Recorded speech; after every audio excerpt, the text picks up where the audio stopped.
políticos, diputados del Congreso, amigos del sector cultural, académico y de la solidaridad, incluyendo a representantes internacionales que están de paso en Madrid y que honran este espacio con su presencia.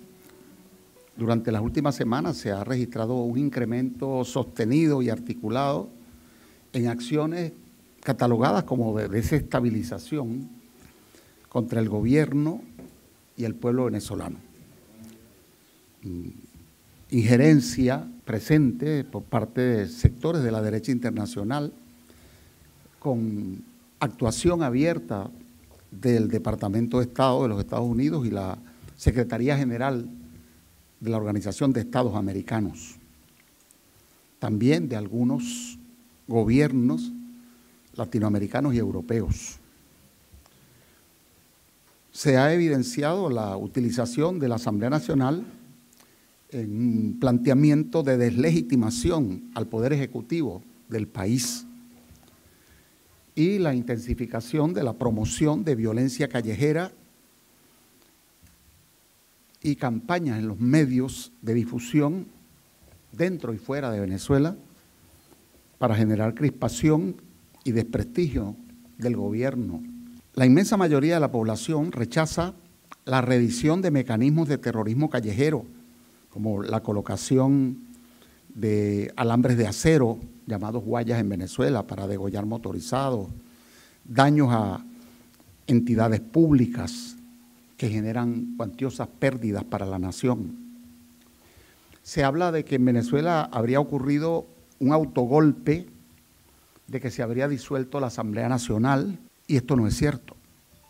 La Asamblea Nacional no ha sido disuelta, mantiene sus competencias, pero se encuentra en desacato judicial. No se ha aclarado suficientemente, y esto en Europa no es bien conocido, en algunos casos se ignora y en otros casos deliberadamente se oculta y se instrumentaliza, que en Venezuela hay un sistema presidencialista, no hay un sistema o régimen parlamentario, hay poderes públicos con roles diferenciados que tienen sus propias funciones, pero que están obligados por el artículo 136 de la Constitución a cooperar para lograr los fines del Estado y deben colaborar con el Ejecutivo, representado por el presidente de la República, quien es el jefe del gobierno y del Estado, electo directamente por votación de la ciudadanía. Por eso, en el marco de una jornada mundial con Venezuela solidaria, o solidaria con Venezuela soberana, se ha planteado este conversatorio con el doctor Joan Garcés, quien es un amigo de Venezuela, de la libertad de América Latina, pero sobre todo de las causas justas del mundo, con un compromiso indiscutible con la justicia desde los inicios de su vida profesional, así lo evidenció, pero hay eventos en los cuales se destaca esa actitud y esos principios que asume Garcés. Fue un apoyo importante para el presidente Salvador Allende, invitado como asesor político. Es quizás el único asesor político sobreviviente de Allende, por lo cual pensamos que su testimonio cobra mucho valor y significancia si tomamos en consideración los acontecimientos que se han suscitado en los últimos 18 años con la llegada de gobiernos progresistas a nuestra América Latina. Garcés participó además en cruzadas importantes para combatir el terrorismo, que se castigue a los que han ejercido tortura, genocidios, presentó denuncia penal contra Pinochet y demás líderes de la Junta dictatorial por crímenes contra la humanidad en el año 96. Demandó el arresto y extradición de Pinochet para ser juzgado, y este fue detenido y los tribunales del Reino Unido concedieron su extradición. Solicitó también a la administración de los Estados Unidos desclasificar documentos relacionados con los crímenes de Pinochet, lo cual fue logrado. Tiene aportes legales importantes más allá del juzgamiento de Augusto Pinochet, y ha promovido incluso que la justicia española investigue crímenes de lesa humanidad impunes de la dictadura de Francisco Franco. Hoy, en la conmemoración del primer grito de independencia, de la declaración de independencia del pueblo venezolano, es de verdad muy grato contar con el doctor Garcés para hablar de la división de poderes, autodeterminación y democracia para la construcción de un mundo multipolar, pluricéntrico y de rechazo a la guerra, de rechazo a la violencia, a la desigualdad, de apego a la paz, al diálogo, para resolver los problemas de la humanidad con respeto a la autodeterminación, a la soberanía de cada país, de cada pueblo, que tiene sus propios sistemas, sus propias leyes, y debe respetarse el derecho a preservar su modelo de convivencia, su modelo de democracia, su manera de buscar cómo transformar la realidad para mejor, para el bien común, para el bien colectivo, que es lo que estimamos desde nuestro punto de vista. Hemos intentado desde estos gobiernos progresistas que son asediados para tratar de impedir que se consoliden, que corrijan sus fallas incluso en momentos de una crisis mundial, para que puedan acometer con éxito los fines que los estados democráticos plantean en sus textos constitucionales.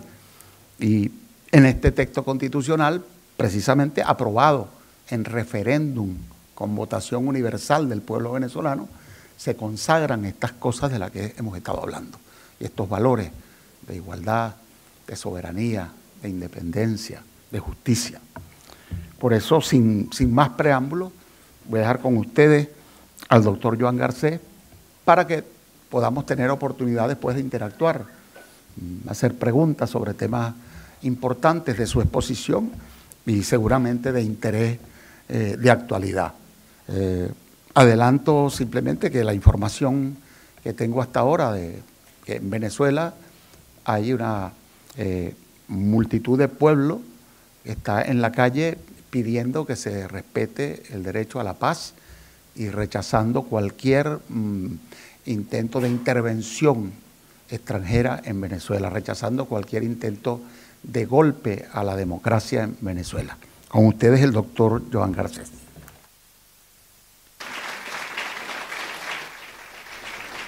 Encantado de saludarles y de encontrarme aquí en casa de venezolanos y en Madrid. El tema al que he sido invitado a desarrollar es para mí algo, digamos, extraordinariamente amplio. Me podría llevar horas y posiblemente días contarles todas las sugerencias y comparaciones que las noticias que nos llegan de Venezuela en mí despiertan.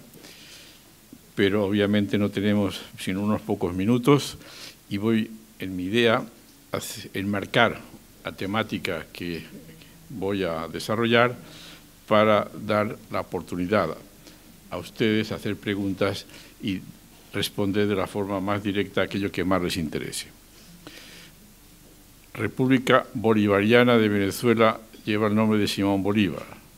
Simón Bolívar es un hijo, ideológicamente hablando, o digamos, una de sus filiaciones es la Revolución Francesa, como todos los liberales de su generación en América Latina y en España. Una de sus piezas oratorias más brillantes es, sin duda, todo el mundo la conocerá aquí, su discurso ante el Congreso de Angostura en 1819, del cual entresaco una frase que sitúa bien la perspectiva en la cual trabajaba Simón Bolívar y su generación. Dice literalmente: un gobierno republicano ha sido, es y debe ser el de Venezuela. Sus bases deben ser la soberanía del pueblo, la división de los poderes, la libertad civil, la proscripción de la esclavitud, la abolición de la monarquía y de los privilegios. Son postulados muy claramente situados en su momento. Sublevación contra la monarquía española, vista como era en aquel momento una monarquía absolutista en la persona de Fernando VII, y la soberanía como punto central, el primero, la soberanía del pueblo, y la división de los poderes. La división de los poderes es consustancial a la Revolución Francesa. En la famosa Declaración de 1789 de los Derechos del Hombre y del Ciudadano, del artículo 16, decía exactamente así: una sociedad en la que no esté establecida la garantía de los derechos ni determinada la separación de los poderes carece de Constitución. Hasta ese punto, esa separación de poderes es considerada consustancial por los revolucionarios liberales de aquel momento y está presente en toda la historia política y constitucional desde entonces, tanto en Venezuela, el conjunto de América Latina, como también en España. Un breve inciso: en España en aquel momento también hay liberales que piensan lo mismo y que fueron reprimidos severamente por los absolutistas, y cuando en 1821 las tropas mandadas por Fernando VII a sofocar a los independentistas de América se sublevaron en Cabeza de San Juan y proclamaron la Constitución de Cádiz, el restablecimiento de la Constitución de Cádiz. Durante 3 años hay un gobierno liberal en España. General Riego es el símbolo de ese periodo, que busca el entendimiento con los liberales de América Latina, porque lo que hoy llamamos América Latina, que entonces le llamaban la América Española por diferenciarlo de la América Inglesa, porque entienden que hay un interés común que les une, que es acabar con el absolutismo y con la tiranía de las monarquías. Pues bien, año 21, proclamación del gobierno liberal dentro de la Constitución española de Riego. Año 22, Congreso en Verona de las potencias conservadoras monárquicas de Europa para intervenir en España y derrocar al gobierno liberal, porque consideraban que era una amenaza para toda Europa que en España se consolidara un gobierno bajo los principios de la división de poderes y de la Constitución liberal. Y hay invasión militar que derroca al régimen liberal. Por consiguiente, y anticipándome un poco, el tema de las invasiones en relación contra los movimientos reivindicadores de la soberanía popular y de la democracia es algo consustancial a la historia del desarrollo de los movimientos liberales y revolucionarios en nuestro mundo. Pero hablando concretamente de separación de poderes, les voy a leer una frase de una sentencia de 1858 y les voy a preguntar de qué país puede ser.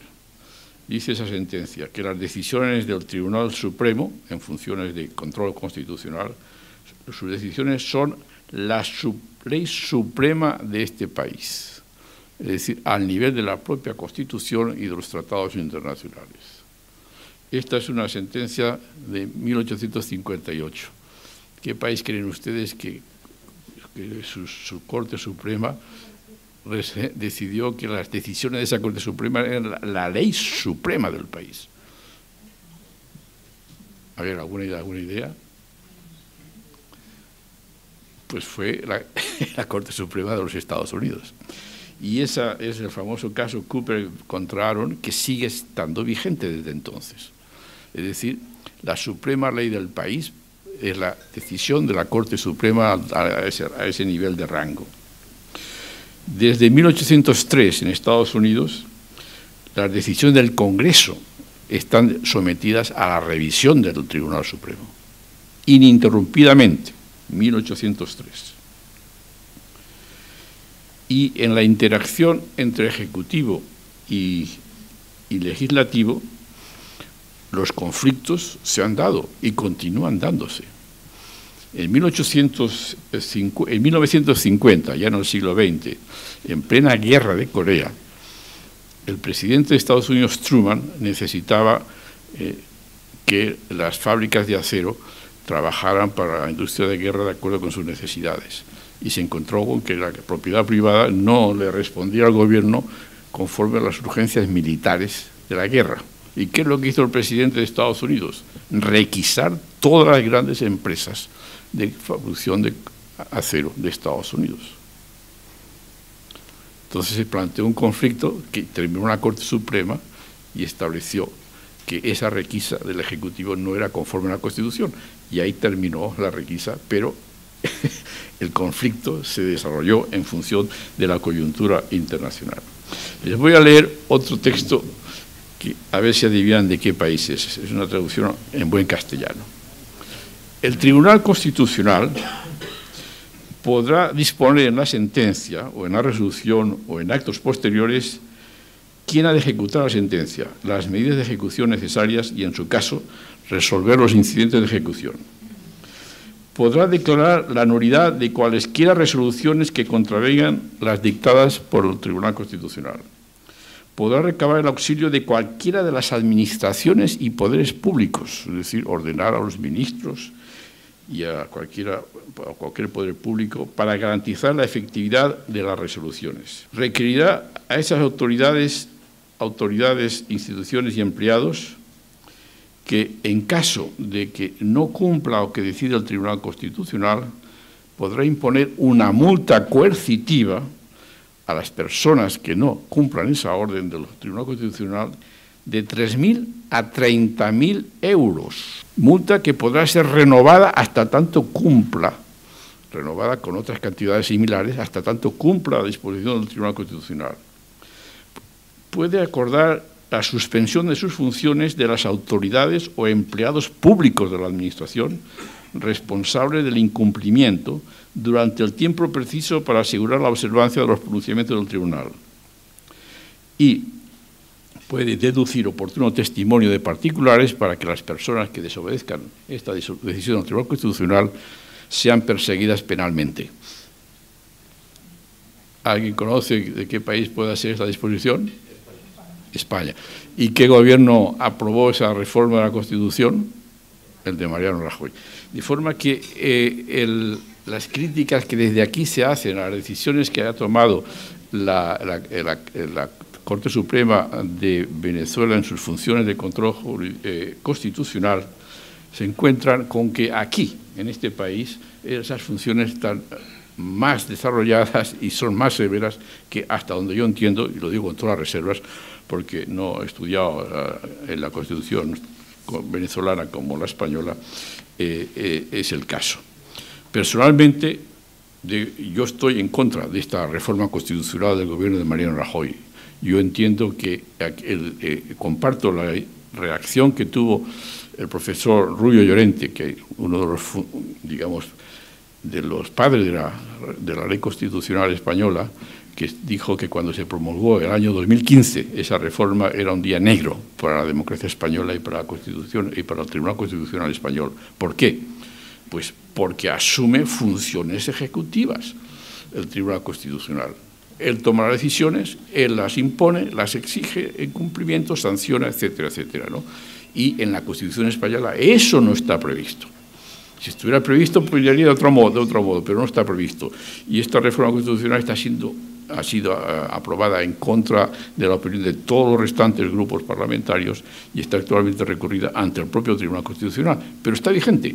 Es decir, si mañana un miembro del Parlamento catalán o del gobierno catalán o del gobierno español o del Parlamento español se encuentra en conflicto con una disposición del Tribunal Constitucional, todas estas sanciones pueden seguir aplicándose en cadena.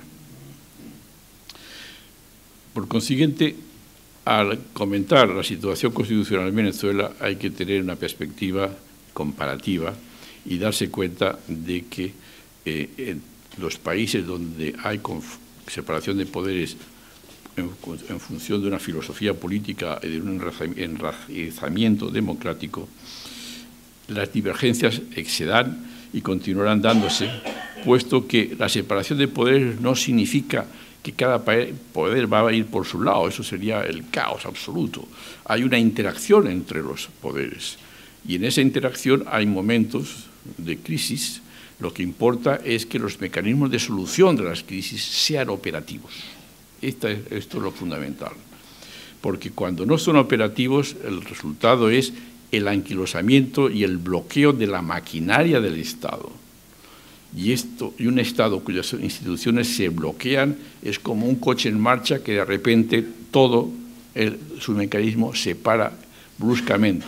El resultado es que el coche puede dar varias vueltas de campana y en todo caso se pierde el control del mismo y puede pasar cualquier cosa. La situación hoy en Venezuela no puede verse sino desde dos puntos de vista. Hay una crisis social, hay una crisis económica y una crisis política que es manifiesta. Pero esa crisis tiene unas causas internas, de las cuales yo no voy a hablar porque no me considero autorizado en conocimiento para ello, y unas causas internacionales, sobre las cuales sí puedo opinar porque las conozco mejor. Y ambas están interactuando. Y las internacionales, se podría hablar mucho de ellas, pero en el momento y día, hora que estamos hablando, yo las contemplo desde la perspectiva de una guerra hegemónica que se está desarrollando ante nuestros propios ojos. Desde hace varios años se están ampliando y desarrollando los presupuestos militares en las grandes potencias. Estados Unidos está exigiendo a los países de Europa Occidental, miembros de la OTAN, que incrementen sus gastos militares. Hay desplazamientos de tropas hacia la frontera rusa desde hace varios años que continúan y tenemos ya un foco de guerra caliente, por el momento controlado, en la Europa del Este.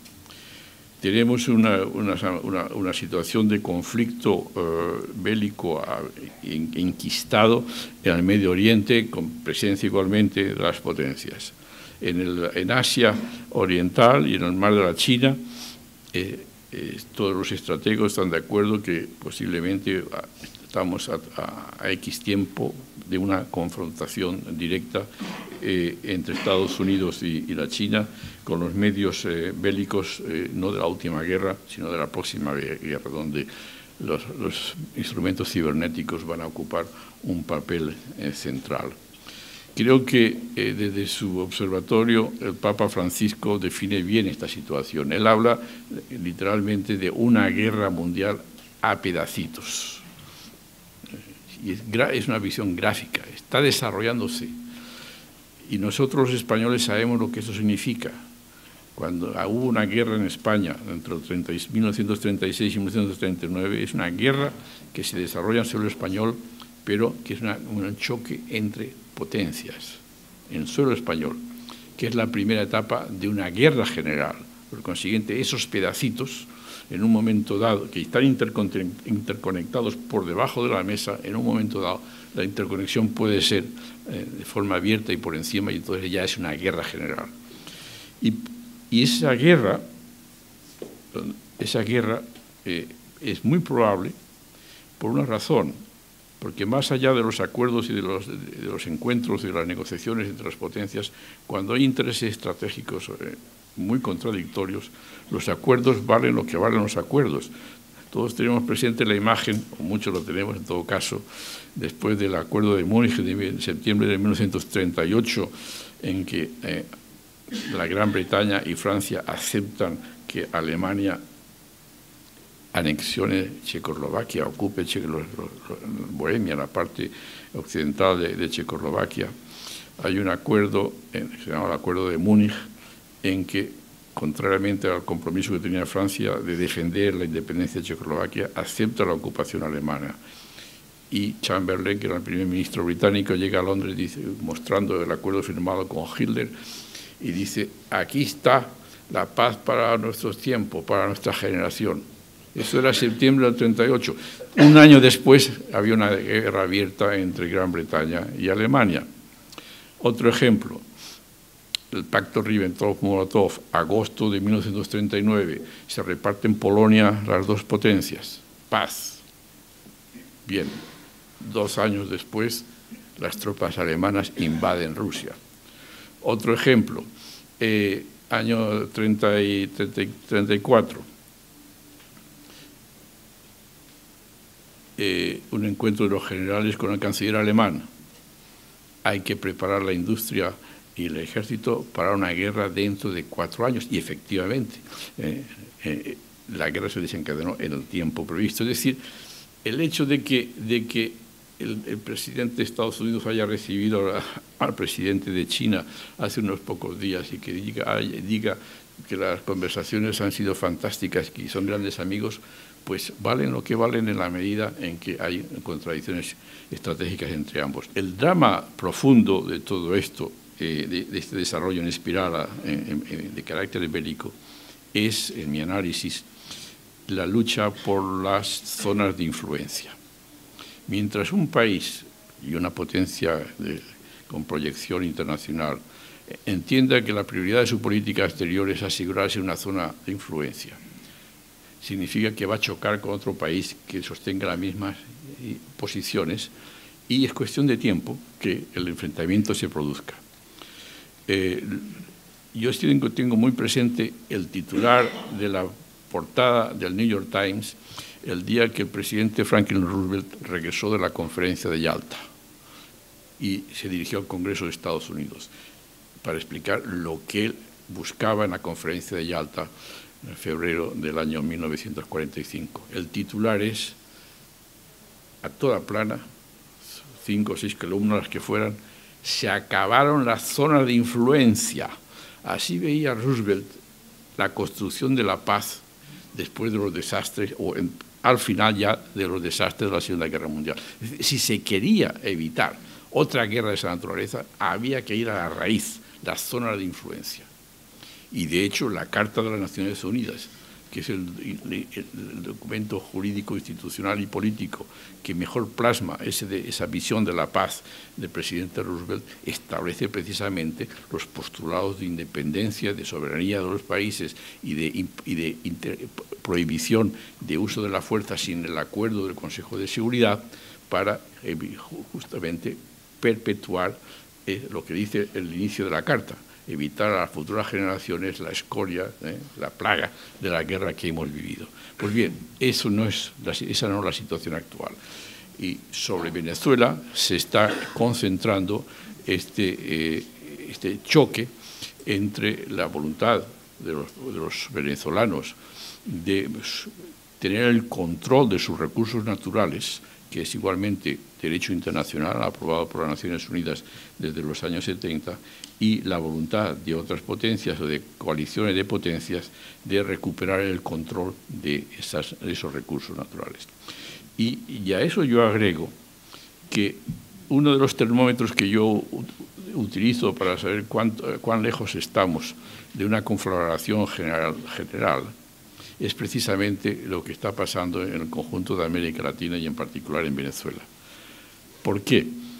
Porque en la concepción estratégica norteamericana, cualquier conflicto a nivel planetario, particularmente con potencias de Eurasia, requieren el control de lo que ellos llaman el Western Hemisphere, es decir, la América Latina.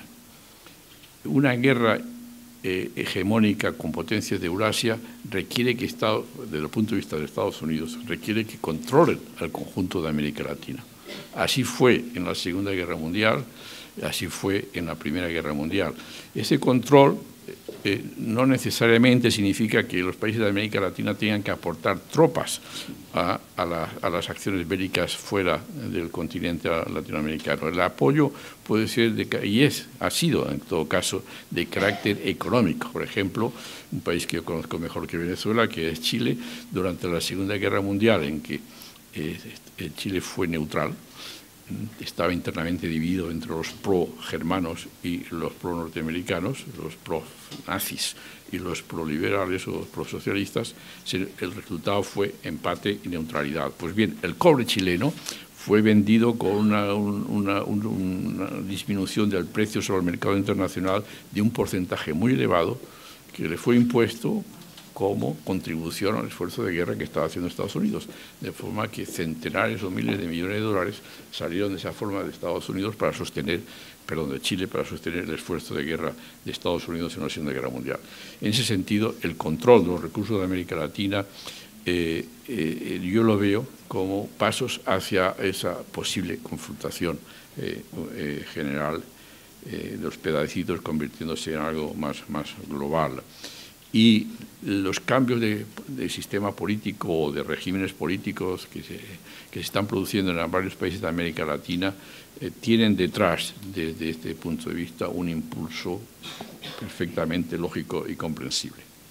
En estas circunstancias, lo que pasa en Venezuela es algo que para mí es algo perfectamente anticipado. Yo les podría decir que desde la experiencia que nosotros tuvimos en el gobierno de la Unidad Popular en Chile, todas las etapas que ha recorrido Venezuela, nosotros las recorrimos igualmente. Allende hablaba de un Vietnam silencioso. Estábamos en plena guerra del Vietnam en los años 70-73 y era una guerra contra Chile, pero silenciosa, mientras que la de Vietnam estaba obviamente seguida en todos los países en primera página de los periódicos. Había un bloqueo financiero, se cortaron todos los suministros, los créditos de los organismos internacionales. Se cometieron errores, yo lo tengo escrito y luego por consiguiente lo puedo repetir, una anécdota, había una reserva de varios centenares de millones, aquí estamos en los años 70, se hablaba en centenares de millones, no miles de millones de dólares, y el presidente de la principal el gerente de la principal empresa cuprífera del mundo, Chuquicamata, un día me viene a ver y me dice: mira, tenemos un crédito concedido a 15 años de tantos millones de dólares y aquí me llega un dirigente político diciendo que para independizarnos del imperialismo tenemos que devolver anticipadamente esos 15 millones de dólares. Bueno, eso significaba pues que las reservas de divisas fueron disminuyendo y llegó un momento en que el país se quedó sin divisas, pues fue el momento del asalto final.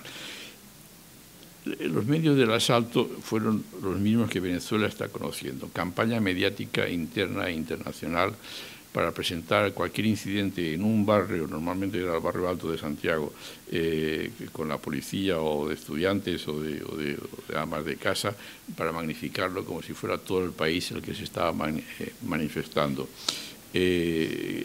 Sabotajes en la actividad económica, actos terroristas en los medios de comunicación, de transporte de energía o de otra naturaleza.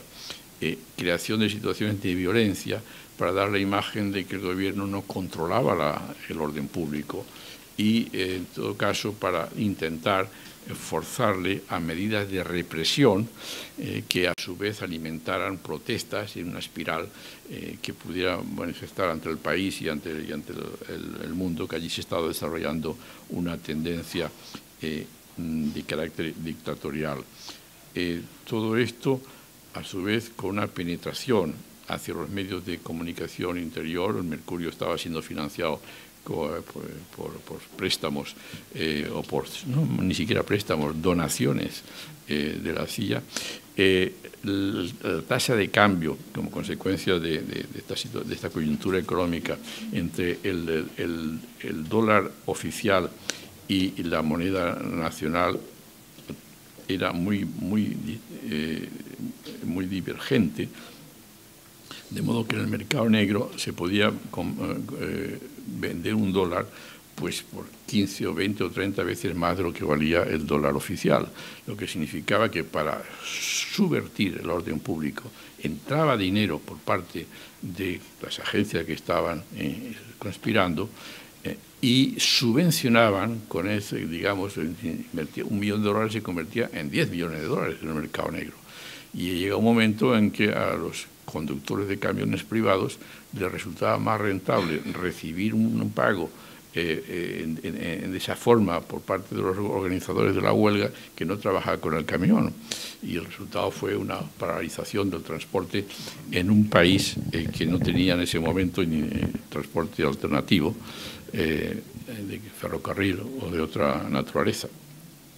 Son ejemplos de esta espiral, que está muy bien reflejada en un documental que se llama La espiral, precisamente, de Armand Matelard, que yo les aconsejo ver, para que ustedes entiendan que en Venezuela se está reproduciendo algo semejante, con un objetivo igualmente semejante, es decir, derrocar al gobierno. Y yo agrego que no solamente derrocar al gobierno, en el caso de Chile, que es el que yo conozco, sino un ataque a la propia república chilena, que en sus valores republicanos, a los que me he referido en sus orígenes históricos, que están vivos en la trayectoria de Chile. Por cierto, es de Simón Bolívar esta reflexión en un momento de pesimismo respecto del trabajo que él había hecho en América Latina, en aquel momento no se llamaba Latina, ¿verdad?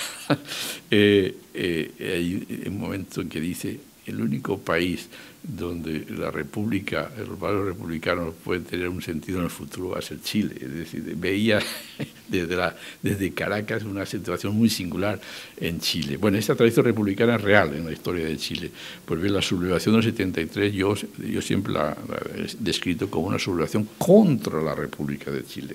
Y lo que sucede es un Estado, que se llama también República, pero que está ya vaciado de los elementos definitorios republicanos. En la perspectiva española eso lo entendemos perfectamente. La sublevación y la insurrección y la intervención en España en el 36 es contra la República Española y el derrocamiento de la República Española. En este contexto hay un punto que yo quiero igualmente comentar, y es que cuando el país y la coalición de países, porque es una coalición de países la que está actuando, no solamente uno, sino que todos sus países hay aliados y están siendo movilizados coordinadamente en esa intervención. Llegan a la convicción de que el control interno del país por parte del gobierno está ya muy deteriorado, entonces no quieren ningún tipo de acuerdo con ese gobierno. A mediados del 73, el gobierno de Allende intentó un acuerdo con Estados Unidos en torno del punto de mayor divergencia en los 3 años anteriores, que era la nacionalización de las grandes empresas del cobre por una decisión unánime del Congreso chileno. Y envió una delegación a Washington para tratar un acuerdo entre los dos países en relación con ese punto de discrepancia. Pues bien, Estados Unidos se negó en redondo a negociar cualquier tipo de acuerdo. Es decir, los negociadores regresaron a Santiago convencidos de que Estados Unidos no quería un acuerdo con el gobierno de Chile. Lo que quería era que continuara la situación de degradación y de crisis interna. Otro ejemplo que se refiere al conflicto de poderes. En el proceso revolucionario de Chile,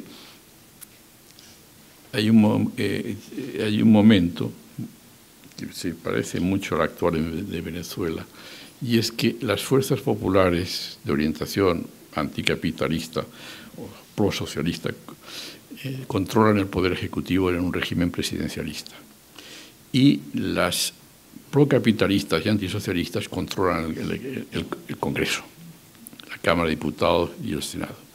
Entonces, durante 3 años hay un conflicto en desarrollo entre estos dos centros de poder, con proyectos políticos, sociales y económicos diferenciados en función de la clase social que está dirigiéndolos respectivamente. Los mecanismos de resolución de esos conflictos operaron durante esos 3 años, particularmente en virtud del Tribunal Constitucional, que tenía por misión precisamente dirimir el conflicto entre ese Ejecutivo y ese Legislativo. Pues bien, en el mes de agosto del 73, el Tribunal Constitucional de Chile quedó neutralizado como organismo de solución del conflicto de poderes. ¿Cómo fue? Lo componían 5 magistrados, 3 designados por el Ejecutivo con el acuerdo del Senado y 2 magistrados de la Corte Suprema, 5. Pues bien, el conflicto estaba planteado en torno a la llamada ley de propiedad de las 3 áreas, el área privada, el área mixta y el área social o de propiedad del Estado. El Congreso aprobó una ley que de hecho desvirtuaba la labor del Ejecutivo en cuanto a control público y control por los trabajadores de muchas empresas del país. El presidente de la República ejerció en esa interacción de poderes el derecho de veto, que está presente en todos los países del régimen presidencial. En Estados Unidos el presidente tiene el derecho de veto que lo puede ejercitar frente a una ley que sale promulgada por el Congreso, aprobada por el Congreso. El presidente la veta y solamente los 2/3 del Congreso puede sobreponerse al veto. Eso creo que existe también en Venezuela y existía en Chile. Pues bien, el presidente vetó la ley en cuestión. El Congreso exigió sobrepasar el veto, es decir, una medida inconstitucional. Y un inciso en este punto, bueno, lo desarrollaré después, lo siguiente. Y en el mes de agosto, el Tribunal Constitucional tenía que dirimir si el ejercicio del veto por el Ejecutivo era correcto conforme a la Constitución o sobrepasar ese veto por parte del Congreso violaba o no la Constitución. Y esa decisión del Tribunal Constitucional fue imposibilitada porque uno de los magistrados se abstuvo. Yo tengo la sospecha de que detrás de esa abstención había mano negra. Lo cierto es que esa abstención privó a la institucionalidad chilena de una resolución del conflicto de poderes y un mes después ese Tribunal Constitucional estaba disuelto, el Parlamento estaba clausurado, los partidos políticos estaban prohibidos, la libertad de prensa abolida, el presidente muerto. Esta es, digamos, la contribución última que hizo el bloqueo o la ausencia de un instrumento de resolución del conflicto de poderes para la fase final de la sublevación contra la República de Chile. La otra observación que quería hacer se refiere a la secuencia de la insurrección. Pensar que la insurrección militar es el objetivo inicial no es así. La salida militar es la última medida en principio deseada. Se busca acabar con el régimen y derrocar al gobierno en principio por medidas políticas de carácter no militar. Y una de ellas que nosotros experimentamos fue convertir el régimen presidencialista en régimen parlamentario. Naturalmente, algo imposible de acuerdo con la Constitución de Chile. Y todo el esfuerzo que hacía la derecha chilena consistía en negar al Ejecutivo las facultades privativas que la Constitución no reconocía y atribuírselas al Congreso. De forma que si el presidente no hubiera tenido la convicción, la fuerza y el respaldo social, naturalmente popular, que es lo que le daba la fuerza al Ejecutivo, el régimen se hubiera convertido por la vía de los hechos en un régimen parlamentario, en que el centro del poder hubiera sido desplazado hacia el Parlamento, asumiendo funciones propias del Ejecutivo. A ustedes esto lo recordará lo que ha pasado en Argentina, lo que está pasando en Brasil y lo que se está intentando igualmente en Venezuela. La salida militar es la última, es el recurso último si fallan las secuencias anteriores. Pasó así en Paraguay, pasó así en Honduras, etc. Otro factor que debe tenerse presente es el que se refiere a las mediaciones. Concretamente el de la Iglesia Católica. Estamos hablando del año 70-73, eran años posteriores al Concilio Vaticano II, que introdujo profundas reformas modernizadoras en la Iglesia Católica. El Papa entonces era el Papa Pablo, Pablo VI, Pablo VI. Y Pablo VI nunca sostuvo la insurrección militar en Chile. Tampoco la Compañía de Jesús.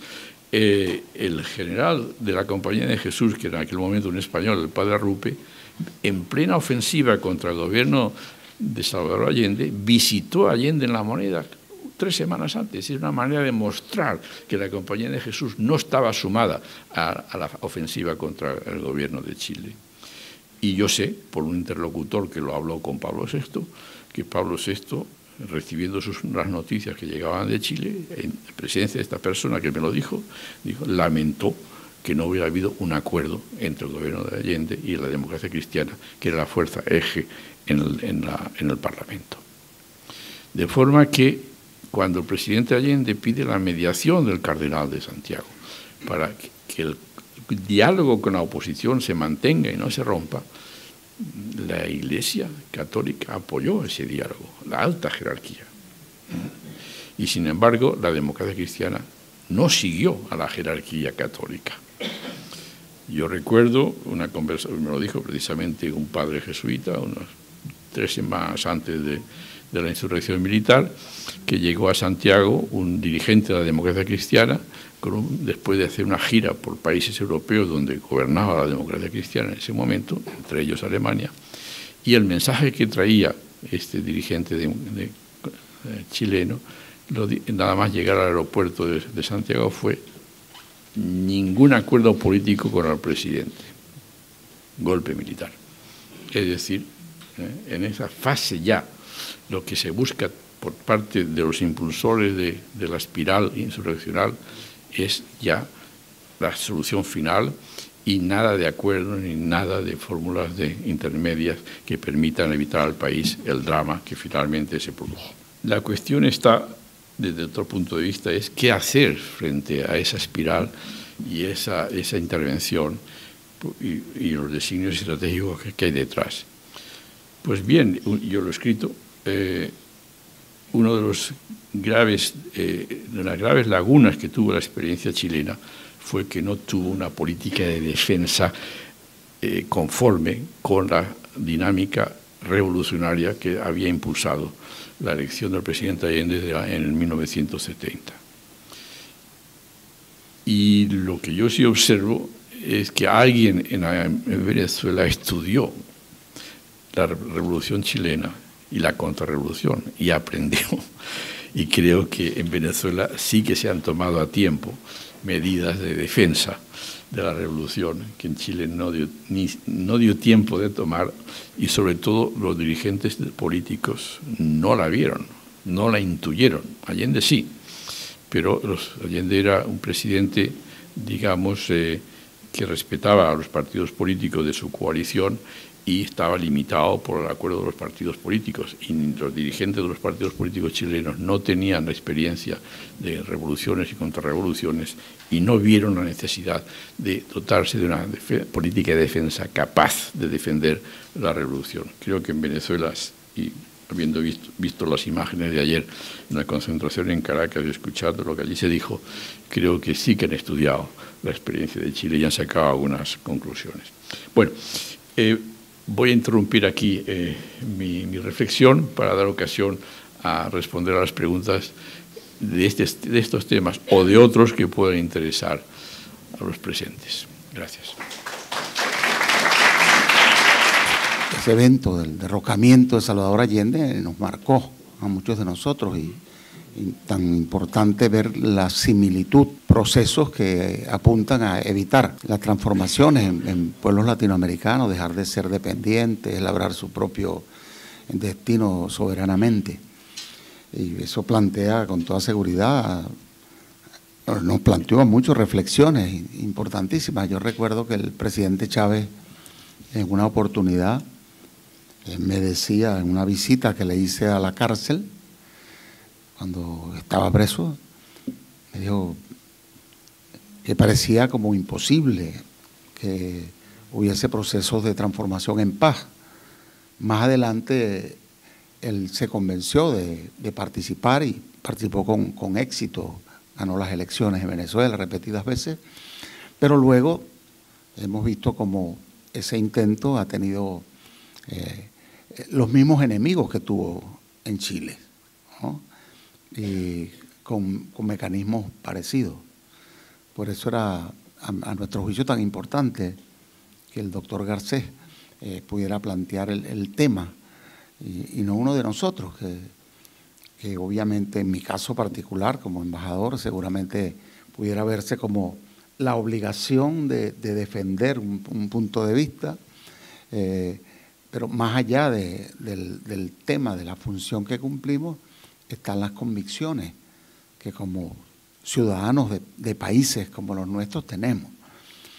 En una oportunidad reciente, una reflexión de un importante estadista europeo me decía que a su juicio había un error en la política exterior de algunos países que no entendían que una relación con una América Latina progresista era el verdadero contrapeso a los abusos de algunas potencias europeas contra otras o contra otros países europeos, o incluso del imperio norteamericano contra países de la misma Europa.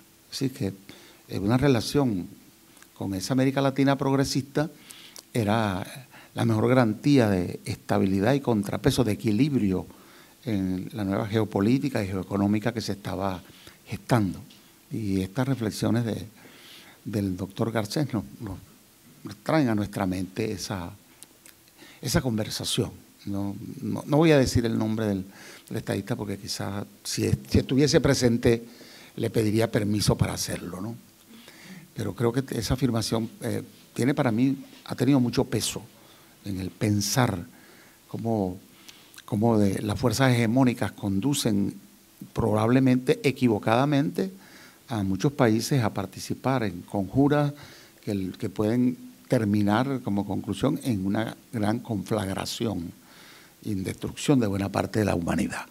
Bueno, discúlpenme desahogo reflexivo. Está abierto el derecho de preguntar o de hacer breves reflexiones o aportes. Compañero. Adelante. Sí, hola, buenas tardes. Ángeles Díez, profesora de Ciencias Políticas de la Universidad Complutense. Bueno, me ha interesado muchísimo ese planteamiento que nos hace Joan, que nos haces en relación a contextualizar lo que está ocurriendo en Venezuela en relación a esta guerra mundo, ¿no?, en la que estamos viviendo.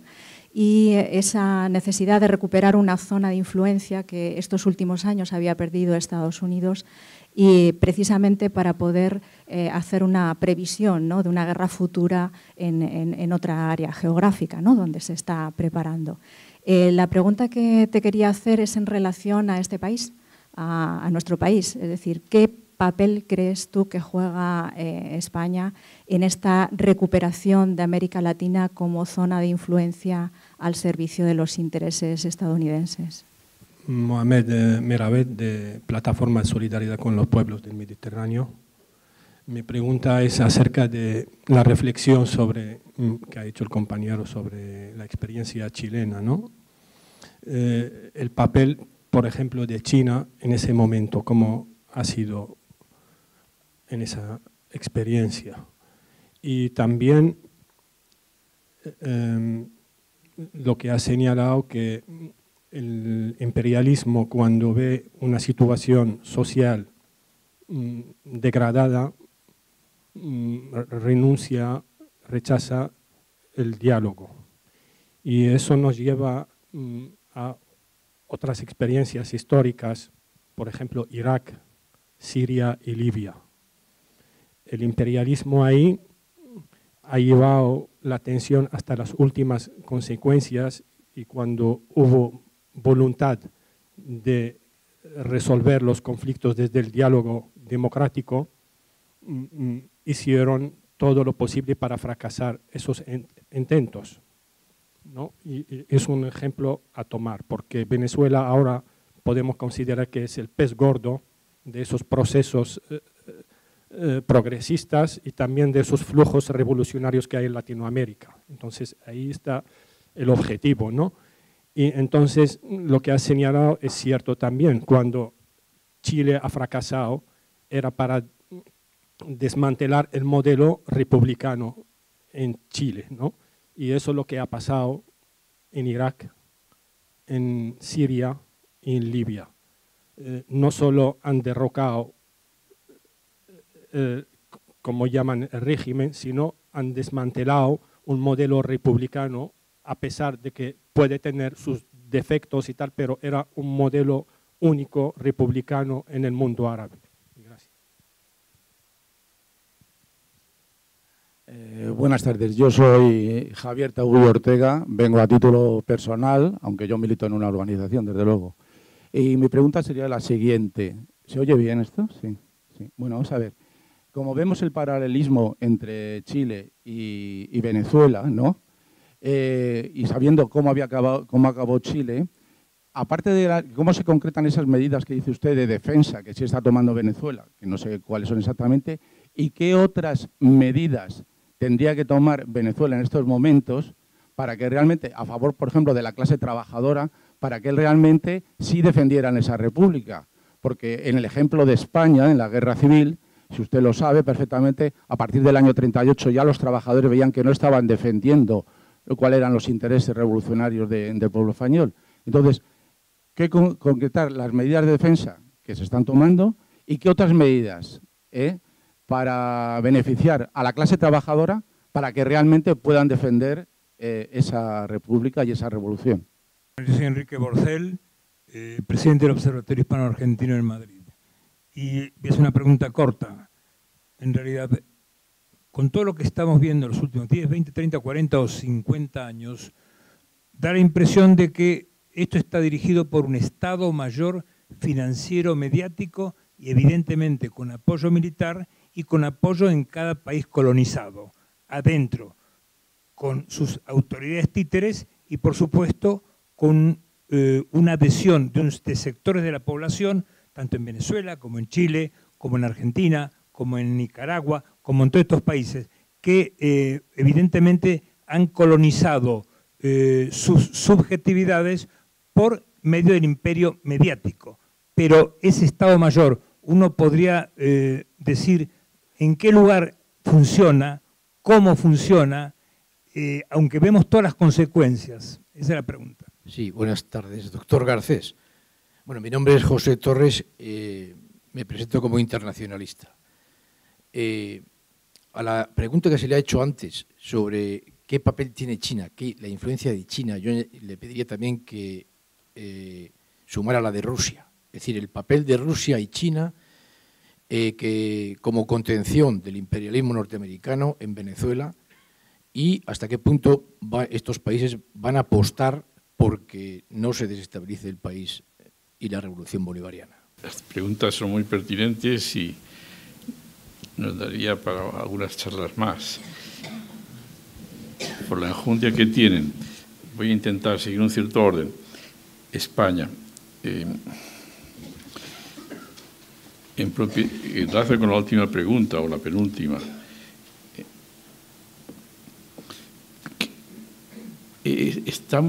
Cuando se dice que estamos en un mundo globalizado, da la impresión de que hemos entrado en la globalización ahora, en los últimos años.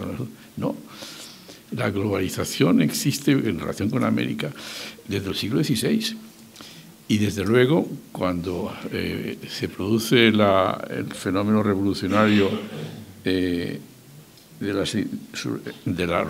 la quiebra del Estado español, del Estado monárquico español a raíz de la invasión francesa, y se desarrolla la dinámica independentista en América Latina, esta interpenetración, interacción entre las fuerzas independentistas por un lado y las que sostenían la continuidad de la vinculación monárquica, pues se dio de una forma muy directa. La guerra de independencia de América Latina son guerras civiles entre dos sectores, los godos, ¿verdad?, conservadores, y los liberales. Y esto se dio en sus orígenes republicanos y se continúa dando. Estado Mayor. Bueno, efectivamente hay centros de decisión estratégica, los hay en las grandes finanzas y en los grandes ejércitos, pero esa interacción de intereses entre los pueblos contradictorios se ha dado siempre. El caso español es antonomásico. Guerra en España, intervención y sublevación militar en julio del 36. Grupo Marx está documentado en un libro de historia. Unos meses antes de la sublevación en España, grupos monárquicos visitan Italia y compran aviones de Alemania, de la Italia fascista, en preparación de la sublevación militar, de forma que encuentran apoyos la sublevación fuera del país. En este momento son los fascistas o los nazis en Alemania, sectores internos, ¿no?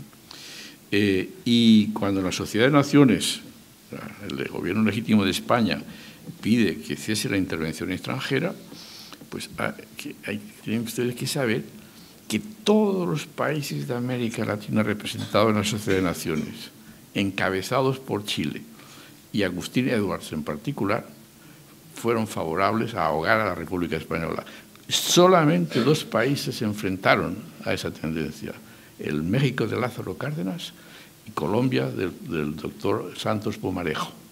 Todo el resto seguía a favor de la sublevación franquista. Al contrario, los movimientos obreros y populares de América Latina, de todos esos países, apoyaban a la República Española. Es decir, la interacción es constante. Y en esa interacción, ya aproximándonos al momento actual, la España de hoy está en retroceso respecto de lo que ha sido la España antes de la monarquía actual. El gobierno de Franco era un gobierno salido de la guerra española y obviamente no hace falta que lo describa aquí porque es bastante conocido quién le ayudó a instaurarse y cómo se mantuvo en el poder durante tantos años. Y sin embargo ese gobierno de Franco no se sumó al bloqueo norteamericano contra Cuba y tampoco se sumó a la subversión contra Chile. Y en cambio los franquistas o los sucesores de los franquistas que hoy gobiernan en España sí se suman a los procesos de desestabilización en América Latina. En ese sentido, España está hoy en día en una situación de dependencia mayor de la que estaba en aquel momento desde ese ángulo. Y en relación con el desarrollo bélico estamos igualmente en una situación peor, porque estamos dentro. Con Franco teníamos un acuerdo bélico, un acuerdo de una alianza, un acuerdo sobre las bases. No llegó a ser una alianza porque el Senado norteamericano se negaba a una alianza con el gobierno de Franco. Por consiguiente, era un acuerdo reducido a las bases. Pero al no estar dentro de una alianza tenía un margen de maniobra mayor. Hoy en día hay un conflicto en Polonia, hay un conflicto en la Europa Oriental y España va arrastrada a ese conflicto. Pero no en retaguardia, sino en primera línea de fuego, porque tenemos aquí una de las bases antimisiles de Estados Unidos. Por consiguiente, los primeros misiles que cabe suponer que en ese supuesto de guerra, que ojalá no se llegue, salieran de Rusia, llegarían a España, a los antimisiles, es decir, a Andalucía, puesto que es lo primero que hay que destruir, las defensas antimisiles. España está, por consiguiente, absolutamente arrastrada al desarrollo de una guerra hegemónica en la cual no se juega absolutamente nada. Se nos dice que es en función de la lucha contra el terrorismo.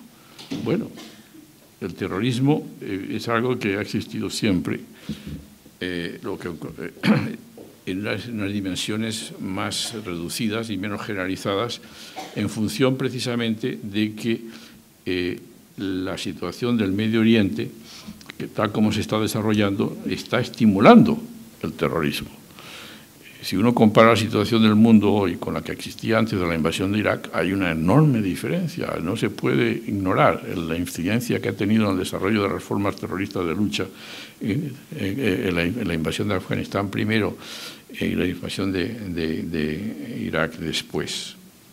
De forma que yo comparto la perspectiva de uno de los dirigentes de la campaña de los candidatos a la presidencia de Francia en estos momentos, que entiende que si queremos asegurar la paz en Europa, habría que salir de la OTAN. Y habría que, dice él, que no entrar en ninguna guerra que no estuviera autorizada por las Naciones Unidas.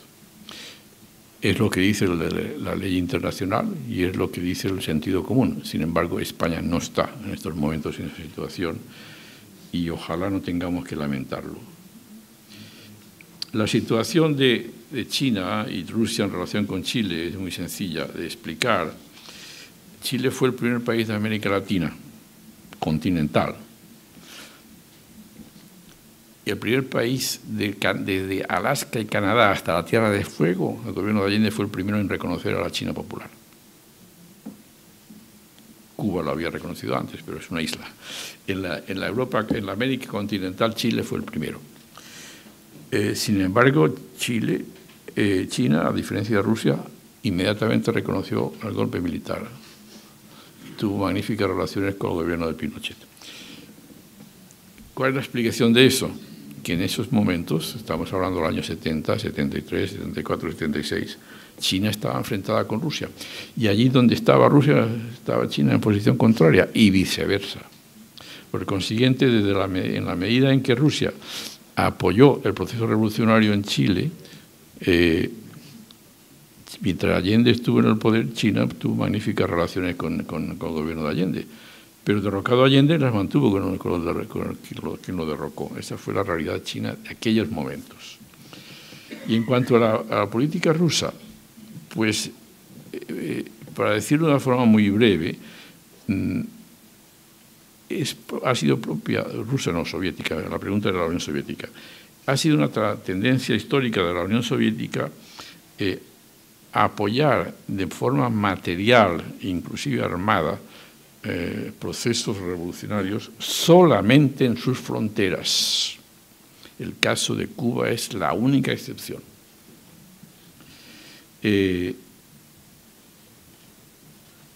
lo que sí daba la Unión Soviética de ese momento era respaldo diplomático o respaldo propagandístico o ideológico o algunos préstamos, en todo caso, insuficientes. En el caso de Chile, cuando se produjo la escasez de moneda, de divisas, a la que me refería antes, el gobierno chileno buscó el apoyo financiero de Rusia y necesitaba en aquella época 200 millones de dólares para cubrir un déficit presupuestario. Obtuvo 50. Y de regreso pasó por Cuba y Fidel Castro, con muchos menos recursos que Rusia, le dio un apoyo proporcionalmente mayor al que le dio Rusia. Son las realidades de la historia de aquel momento. ¿Qué es lo que ha cambiado? Pues las cosas han cambiado mucho. China y Rusia hoy en día no están en la confrontación en que estaban entonces. Tienen pactos de carácter estratégico que se están desarrollando. De forma tal que ese entendimiento entre China y Rusia ha cambiado la situación geopolítica en el conjunto de Asia y de Europa. Y por consiguiente tiene una influencia mayor y también ha cambiado el aspecto económico. China de aquella época era una potencia económica muy marginal. Hoy en día es la segunda, con visos de convertirse pronto en la primera potencia económica del mundo. De todas maneras, es propio de China la de no intervenir, la China actual, no intervenir en los asuntos internos, lleva una política de largo plazo, mira al presente con 4.000 años de historia detrás y sin prisas. Por consiguiente, el apoyo que China puede dar a un proceso revolucionario en América Latina, más allá del financiero y económico, que es importante, no cabe esperar que sea de otra naturaleza. Y tampoco de Rusia, en mi opinión.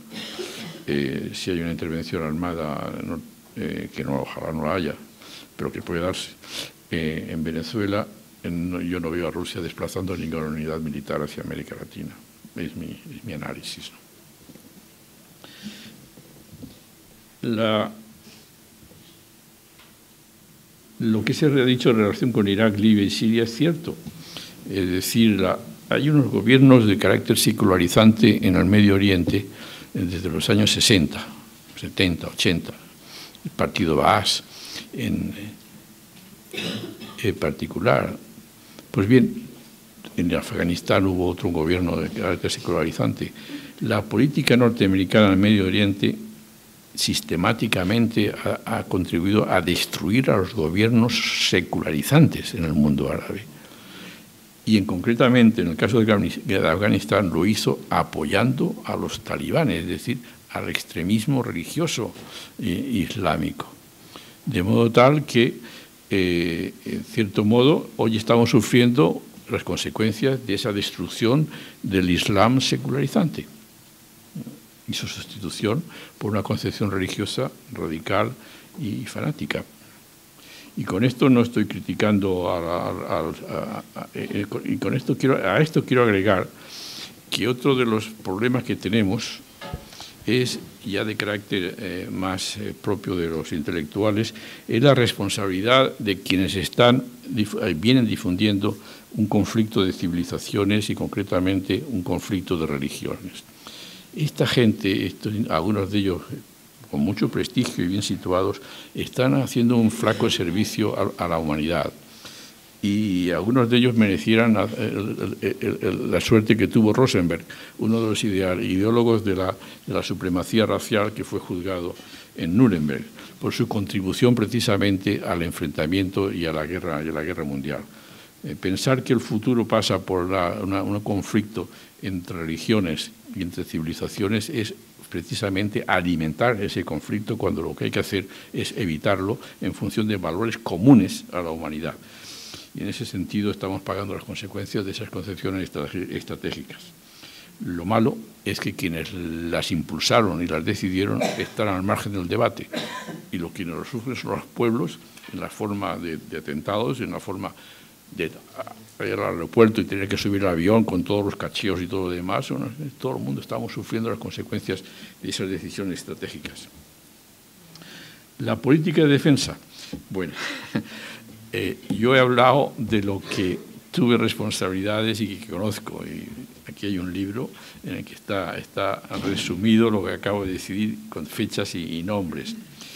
Lo que yo sostuve entonces, y el presidente lo apoyó en Chile, fue que el desarrollo de la revolución iba a agudizar la reacción de los sectores conservadores y que esos sectores conservadores también se daban en el conjunto de otros organismos del cuerpo social chileno y también dentro de las Fuerzas Armadas.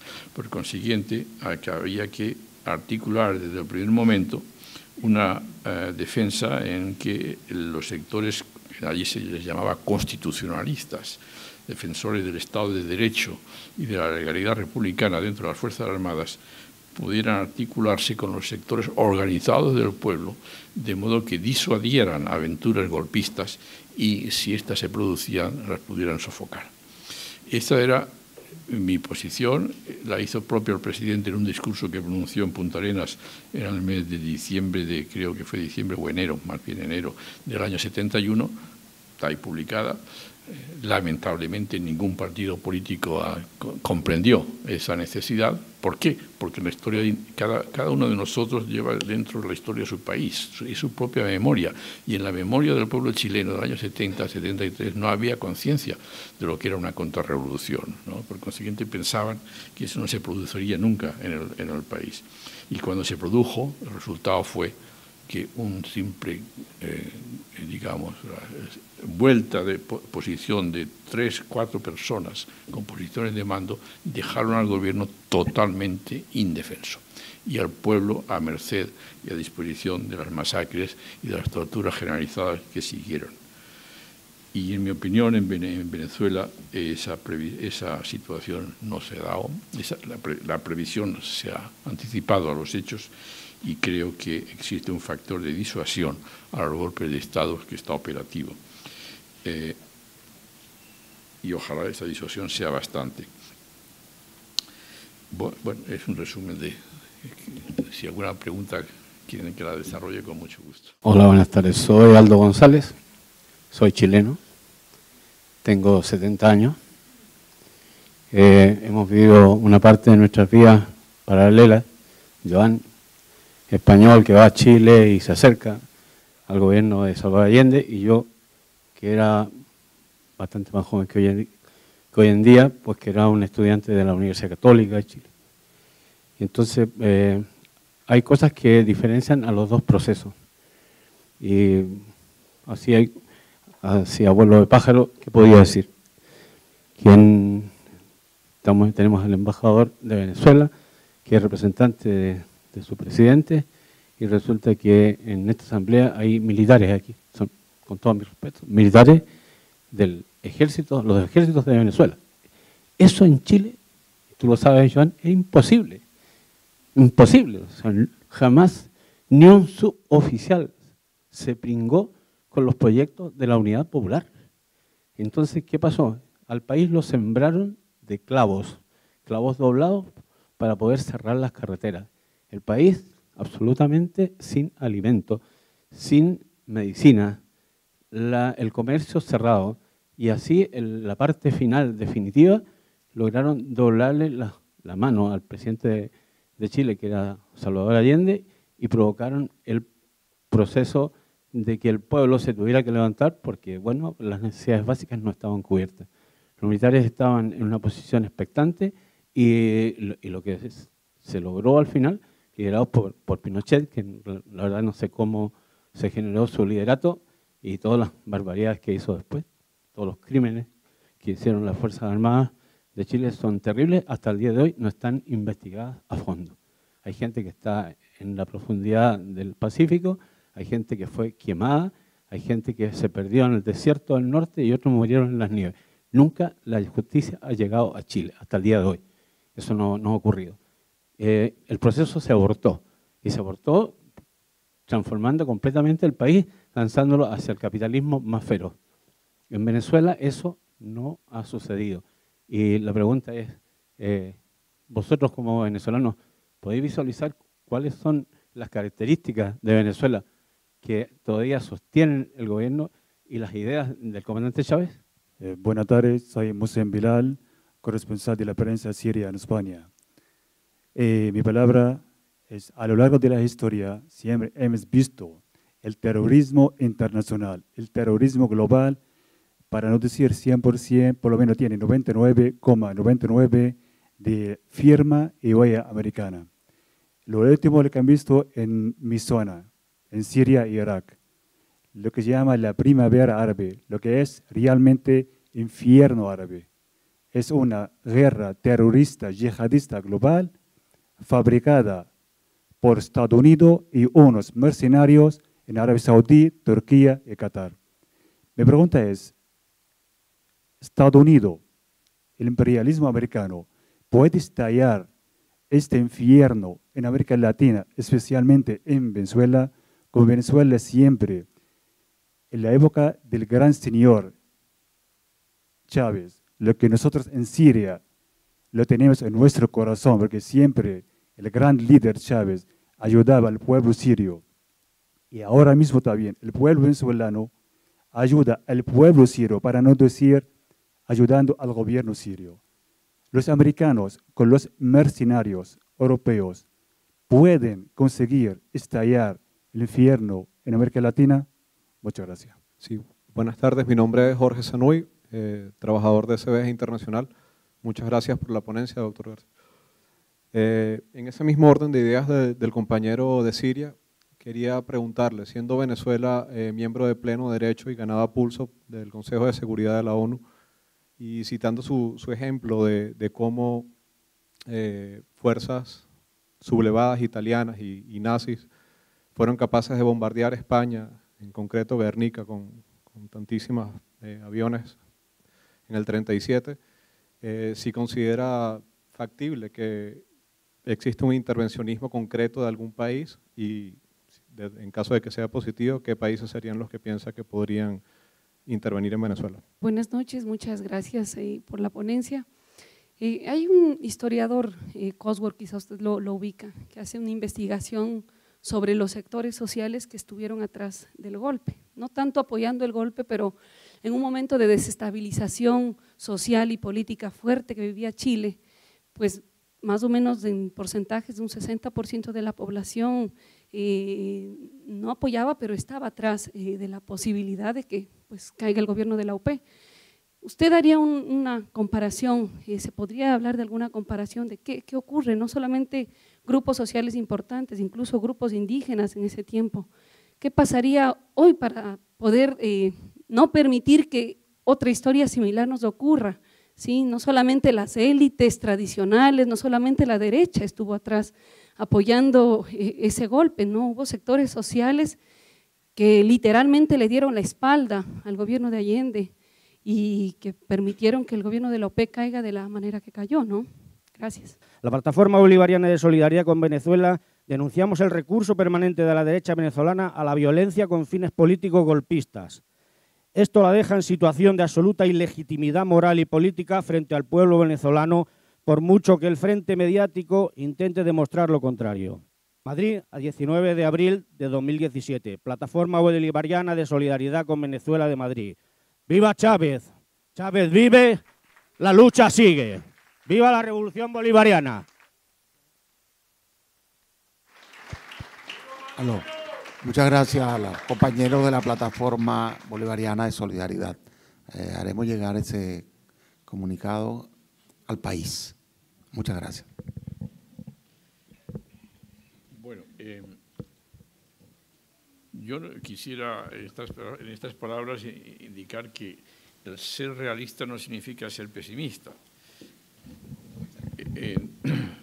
Cuando uno observa las fuerzas que se están moviendo, pues hay motivos para estar preocupado, pero también es indudable que cuando un pueblo está consciente y organizado y tiene una dirección a la altura correspondiente, pues tiene muchos recursos a su alcance, y concretamente Venezuela los tiene. Lo que a mí más me preocupa es, en este sentido, es la constatación de que la intervención se está produciendo, pero no ahora, hace ya años que está produciéndose.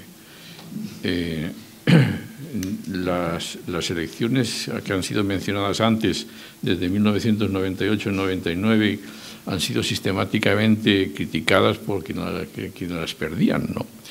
El sistema electoral venezolano es uno de los más prestigiosos y respetados en el mundo, y sin embargo la oposición no aceptaba que hubiera sido derrotada.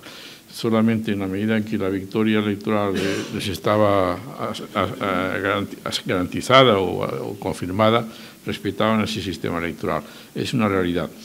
En estos momentos, la crisis que se está viviendo en el país, desde el punto de vista económico, es un factor, digamos, que estimula la protesta y que estimula el malestar. Es evidente.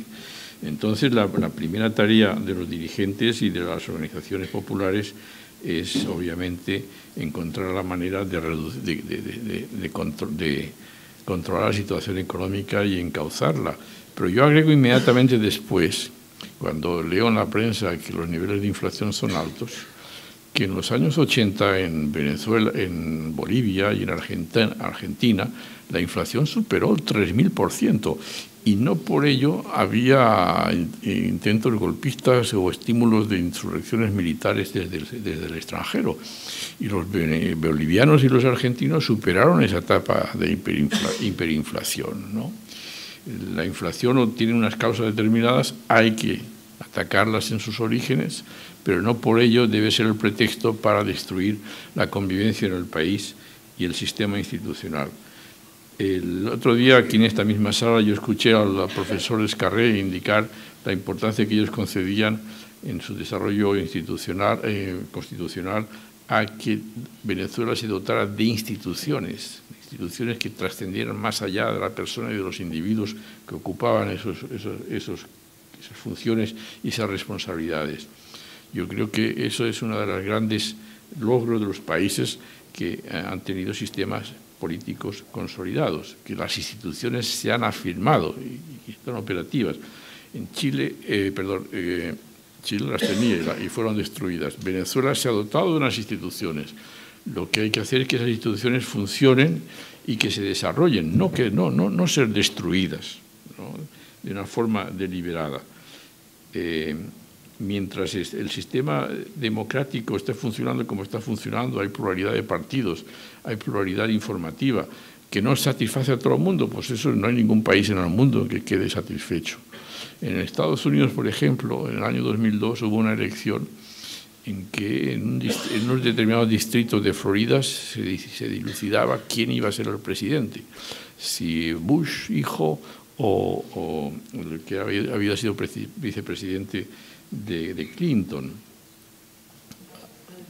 Al Gore, ¿verdad?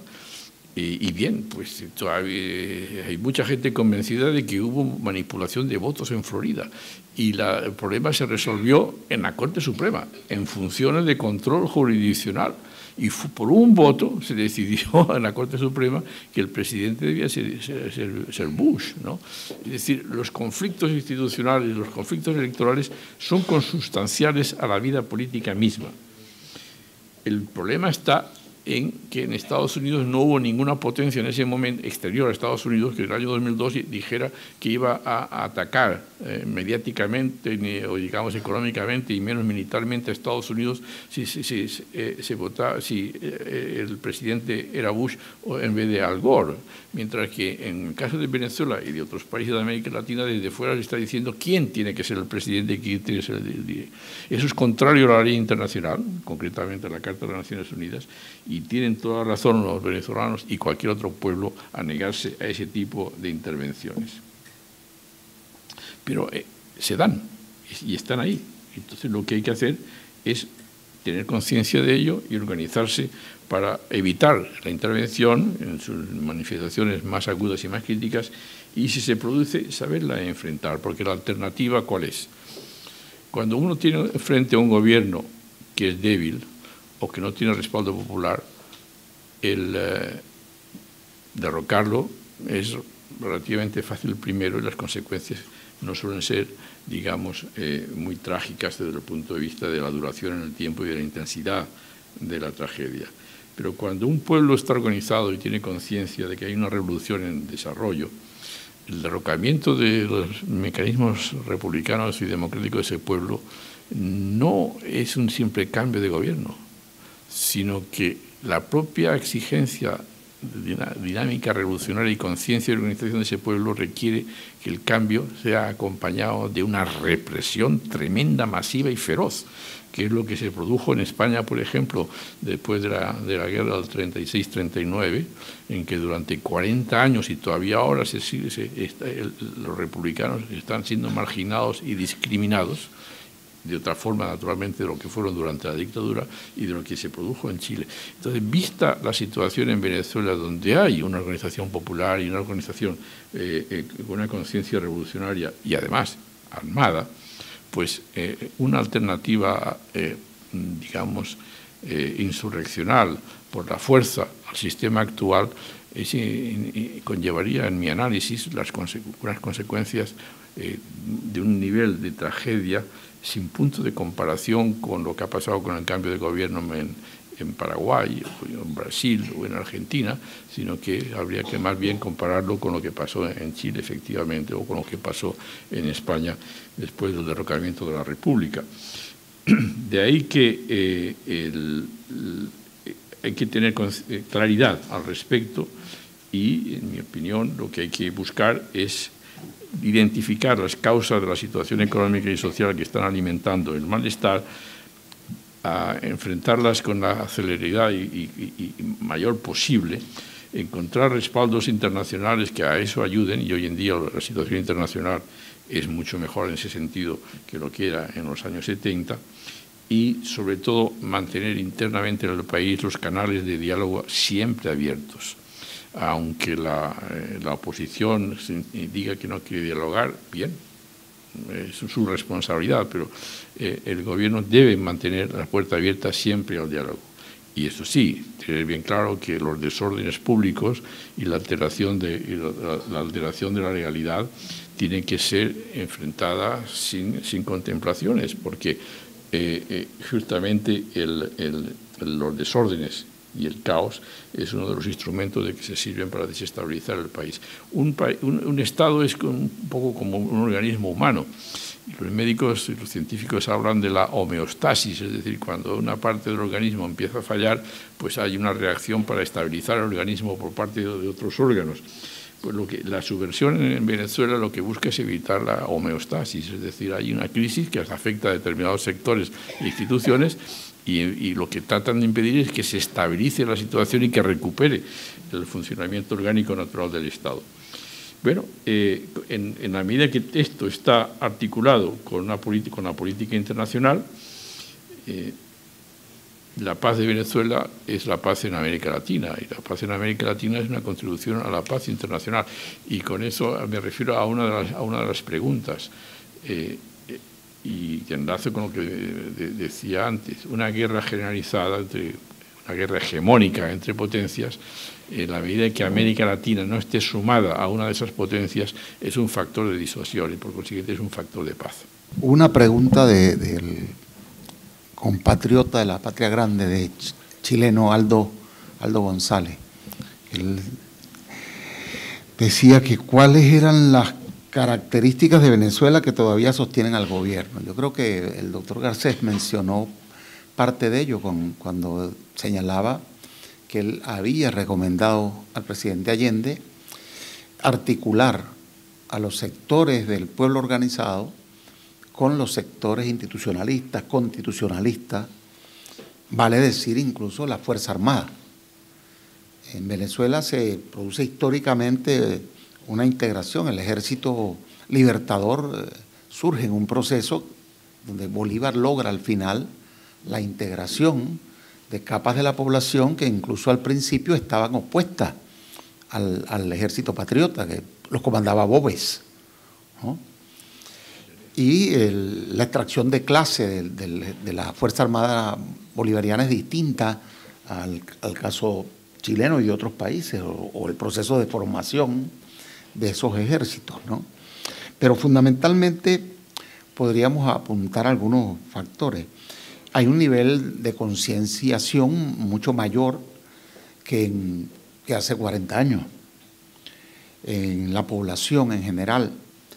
Hay unos niveles de organización popular mucho mayores también, que tienen que ver con la defensa de los derechos humanos, que nosotros hemos dicho que no se defienden solo con discursos, o solo se atacan cuando se dice que un gobierno los viola, sino que se deben defender como proceso de garantía de acceso a los bienes públicos esenciales, sanidad pública, educación pública, seguridad social, vivienda, que no pueda haber desahucio, que se protejan los derechos laborales y sociales fundamentales. Eso de alguna manera venía ocurriendo en Venezuela y en otros países de ese despertar de pueblos en América Latina que se negaban a seguir siendo mercado cautivo, patio trasero, colonias. Y se produce un apego a la Constitución que se expresa cuando el presidente Chávez es derrocado en 2002 y es repuesto por un pueblo que se desborda con la Fuerza Armada en la calle y reclama la continuidad del hilo constitucional. Los momentos de ataque muy fuertes, por ejemplo, 2001-2002, golpe de Estado en Venezuela, venían precedidos del desconocimiento de las elecciones. Se señalaba fraude en el 98, en el 2000, en el 2002. Pasa algo similar en Ecuador.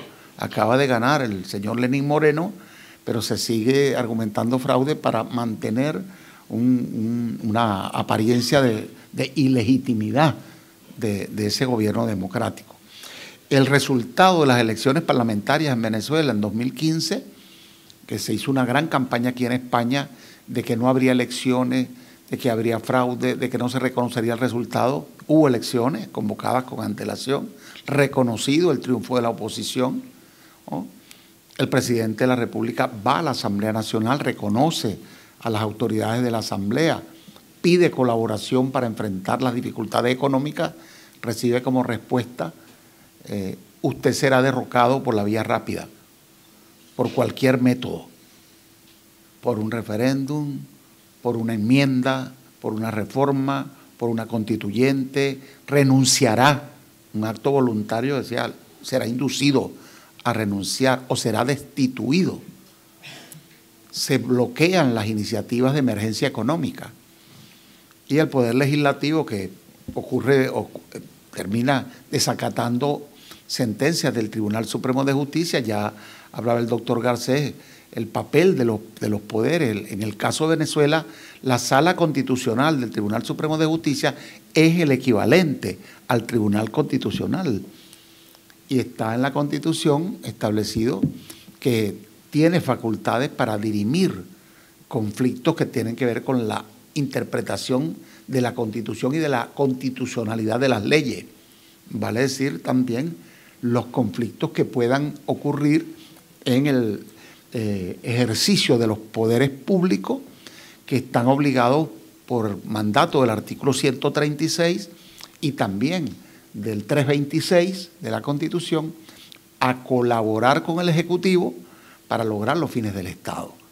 Y en la corresponsabilidad en materia de seguridad, de garantías económicas, etcétera, en el 326. De manera que cuando un poder público, en el caso de Venezuela hay 5, se pone a bloquear, evitar que funcione el Estado para sus fines constitucionales, se pone al margen de la Constitución. Ahora, una campaña mediática intenta instrumentalizar este hecho y desnaturalizarlo. Por eso hay un factor que juega un papel muy importante. No se percibe en Venezuela que la oposición tenga una propuesta de solución de los problemas, de contribución de solución a los problemas. No es percibir, no simplemente lo afirmo yo.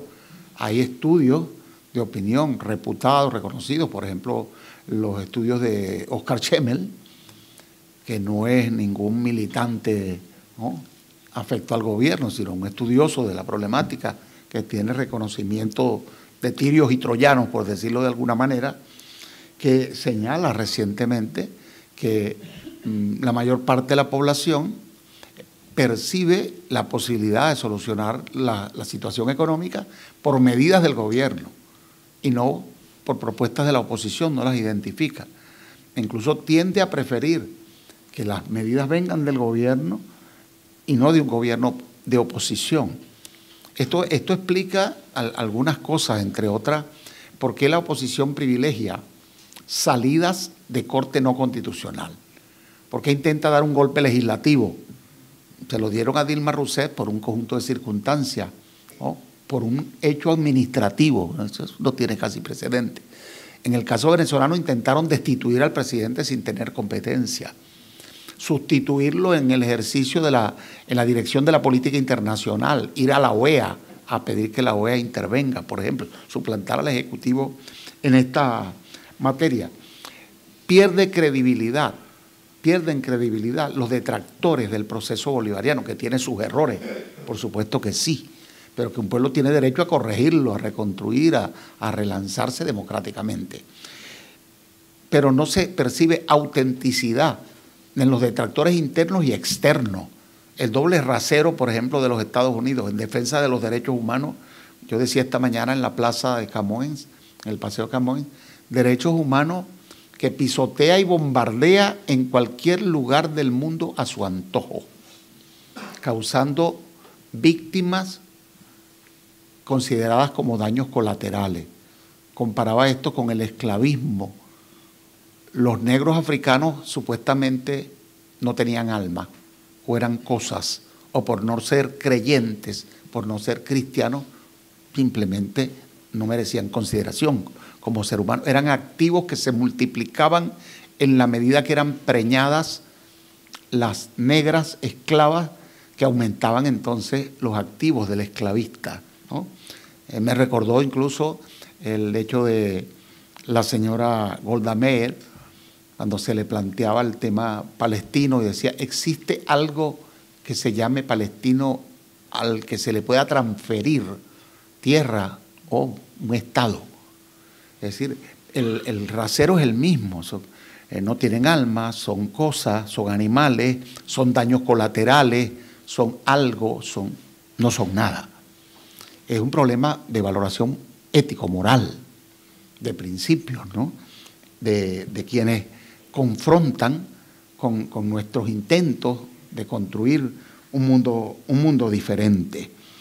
Entonces, en Venezuela hemos logrado unos niveles de conciencia, de organización, y tenemos un espejo enfrente con quienes dicen defender los derechos humanos y querer llevar ayuda humanitaria a los países, y ya sabemos cómo se expresa esa ayuda humanitaria en el mundo. Cientos de miles o millones de desplazados, de migrantes forzados, de llamados refugiados que son ignorados, etcétera, ¿no? En el caso vecino, Colombia, 8 millones. En Venezuela hay cerca de 5 de esos 8. Eso se silencia, ¿no? Hay entonces una fijación contra Venezuela por lo que representa, y se va obviando que hay una violación de derechos humanos en países donde se asesinan periodistas, donde hay una violencia mucho mayor, sin negar que hay violencia en casi toda América Latina, pero hay países donde hay una violencia, una guerra de 60 años en Colombia, nada más y nada menos, indicadores socioeconómicos que se ocultan, una guerra económica que se expresó en 2002-2003 con el sabotaje a la industria petrolera, que se reedita con otros mecanismos, pero también con un sabotaje a la guerra, al petróleo. Nuestros países fueron convertidos en países dependientes de una renta de exportación de un producto, de dos, monoproductores y monoexportadores, dependiendo del mercado de los commodities, que es manipulado, llámese cobre, llámese azúcar cubana, llámese café o llámese petróleo. De modo que imagínense ustedes lo que pasaría en España si de la noche a la mañana se desatara una campaña para inhibir el turismo hacia España. ¿Qué le pasaría a Francia si hubiese una campaña sostenida por toda la mediática mundial diciendo que como hay ataques terroristas en los aeropuertos, nadie debe ir a Francia porque puede morir? Dice, usted puede ser el próximo. Esa es la campaña contra Venezuela.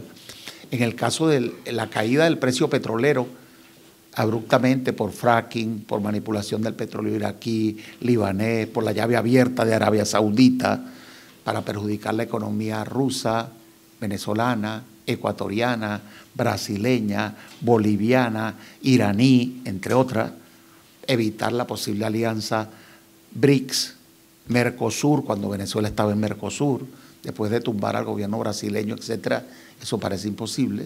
Es decir, todo esto lo ve el pueblo, está viendo lo que hacen los gobiernos de Temer y Macri, quitándole derechos al pueblo, despidiendo trabajadores, persiguiendo a los educadores, planteando, por ejemplo, la congelación de la inversión social del gasto público por 20 años, ya tocando cualquier parecido con realidades cercanas es pura casualidad, planteando en Brasil aumentar la edad mínima para jubilarse, por ejemplo, ¿no?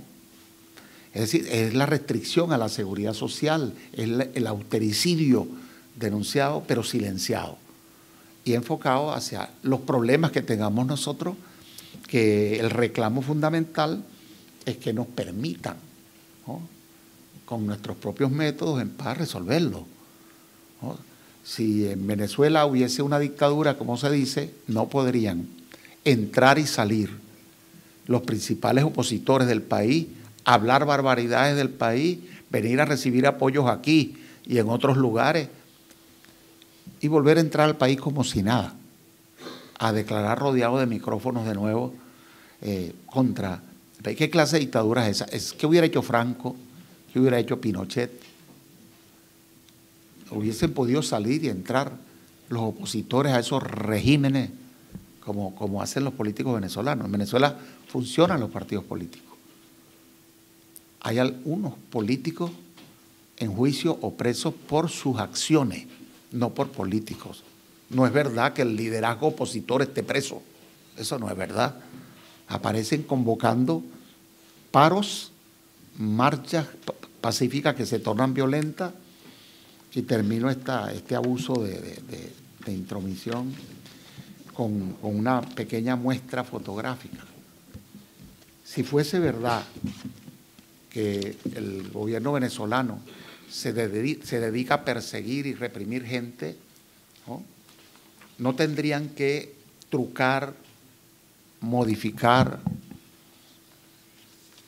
posar para fotos y videos que intenten proyectar esa imagen, ¿no? Hay varias, seleccioné unas poquísimas, pero una de ellas es esta. En Venezuela llaman esto el concurso de Miss Guarimba. Es decir, esta es una joven que posó frente a un cordón de la Guardia Nacional Bolivariana que tenía la tarea de contener una arremetida contra instalaciones públicas, etcétera. Y esta joven posó. Hay una gráfica donde se le ve alegremente sin que las fuerzas del orden le estén molestando, e inmediatamente, por orden de un representante del grupo, del señor Leopoldo López, Freddy Guevara, cambia la expresión del rostro como de sufrimiento, y la foto que sale por CNN y todas las redes es la de la cara de sufrimiento, no sale la otra.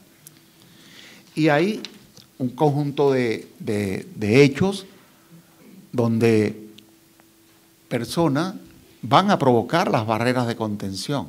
Ahí no se ve una barrera policial o de la Guardia Nacional persiguiendo a una ciudadana. Esta tiene máscara antigases y va a patear las barreras. Hay que tener, o estar desquiciado o estar muy premeditadamente preparado para eso, ¿no? O este joven lanzando objetos a la barrera, o este otro, y podrían verse, o este grupo. Lamentablemente esta foto no tiene el tamaño y la resolución que nos gustaría para que se pudiera apreciar, que mientras hay un puñado de activistas empujando a la barrera para provocar una reacción, del otro lado hay cientos de personas con cámaras, celulares, esperando la foto. Es decir, es un operativo de provocación a las fuerzas del orden para un chantaje mediático. Si las fuerzas del orden no actúan, pueden quemar cualquier cosa, generar impunemente una imagen de violencia que es publicitada mundialmente. Pero si actúan, son entonces desprestigiadas como represoras por mandato supuestamente de un gobernante dictatorial.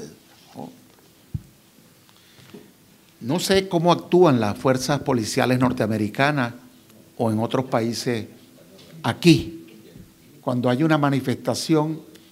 Yo escuché una vez que en una marcha de la dignidad, alguien señaló que unos manifestantes habían señalado que había unos policías por allí que eran pocos y que por eso los podían agredir, incluso dijeron que los podían matar. Y bueno, eso desencadenó todo un desprestigio y represión de esas movilizaciones que fueron silenciadas en los medios. Yo solo vi, recién llegando a mi trabajo. Ahora, ¿cómo actuarían unos policías viendo que a un compañero le están matando a palos, ¿no? Como en estos casos, ¿no? Donde a un agente que sale de formación o agarrado desprevenido, se le intenta matar a golpe. Y hay otro agente cercano, en este caso creo que es una mujer, que no actúa como dicen que actúa el régimen, es decir, no dispara. Una reacción pudiera ser disparar para salvar a su compañero.